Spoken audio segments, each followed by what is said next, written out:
রাজধানীর উত্তরা আজ এক ভয়াবহ ঘটনার সাক্ষী হল। দুপুর 1টার কিছু আগে মাইলস্টোন স্কুল অ্যান্ড কলেজের কাছে বিমান বাহিনীর একটি প্রশিক্ষণ বিমান হঠাৎ করেই বিধ্বস্ত হয়ে পড়ে। মুহূর্তেই শিখা ধরে যায় বিমানটিতে। চারদিকে ছড়িয়ে পড়ে আতঙ্ক, শব্দে কেঁপে ওঠে আশপাশের ভবনগুলো। ভয়াল সেই দুর্ঘটনায় প্রাণ হারান ফ্লাইট লেফটেন্যান্ট তৌকির আহমেদ। আহত হয়েছেন অন্তত 23 জন, যাদের মধ্যে কয়েকজনের অবস্থা আশঙ্কাজনক। নিহত ফ্লাইট লেফটেন্যান্ট তৌকির ছিলেন এক প্রতিশ্রুতিশীল কর্মকর্তা। পাবনা ক্যাডেট কলেজ থেকে পাশ করে বাংলাদেশ বিমান বাহিনীতে যোগ দেন। মাত্র 1 বছর আগে নতুন জীবনে পা দিয়েছিলেন। বিয়ে করেছিলেন ভালোবাসার মানুষকে। স্বপ্ন ছিল দেশের আকাশ পাহারা দেওয়ার, কিন্তু আজ সেই স্বপ্ন ভেঙে চুরমার হয়ে গেল উত্তরা আকাশের বুকে। বিমানটি ছিল F-7BGI 701 মডেলের একটি চীনা নির্মিত যুদ্ধ প্রশিক্ষণ বিমান।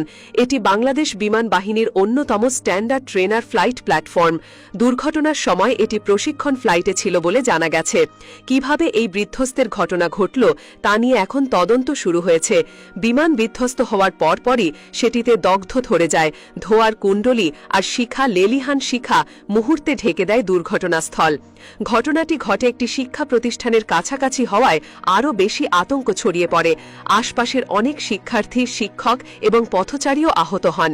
ফায়ার সার্ভিসের 8টি ইউনিট ঘটনাস্থলে গিয়ে দ্রুত শিখা নিয়ন্ত্রণে আনার চেষ্টা চালায়। উত্তরা, টঙ্গী, মিরপুর, পূর্বাচল সহ আশপাশের ফায়ার স্টেশন থেকে টিমগুলো দ্রুত ঘটনাস্থলে পৌঁছায়। অগ্নি নির্বাপন ও উদ্ধার তৎপরতা এখনও চলছে বলে জানিয়েছেন ফায়ার সার্ভিসের একজন দায়িত্বপ্রাপ্ত কর্মকর্তা। আহতদের মধ্যে বেশ কয়েকজনকে জাতীয় বার্ন অ্যান্ড প্লাস্টিক সার্জারি ইনস্টিটিউটে ভর্তি করা হয়েছে। তাদের মধ্যে 3 জনের শরীরের বড় অংশ দগ্ধ পুড়ে গেছে বলে চিকিৎসকরা জানিয়েছেন। আহতদের সুচিকিৎসা নিশ্চিত করতে ইতোমধ্যেই সব ধরনের প্রস্তুতি নিয়েছে বার্ন ইনস্টিটিউট কর্তৃপক্ষ। সামাজিক যোগাযোগ মাধ্যমে দুর্ঘটনার ভিডিও ও ছবি ছড়িয়ে পড়তেই দেশ জুড়ে শোকের ছায়া নেমে আসে।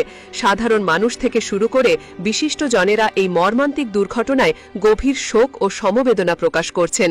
বিমান বাহিনীর পক্ষ থেকেও এই দুর্ঘটনার বিষয়ে গভীর দুঃখ প্রকাশ করা হয়েছে এবং বলা হয়েছে ঘটনাটি কিভাবে ঘটল তা নিরপেক্ষ তদন্তের মাধ্যমে খুঁজে বের করা হবে।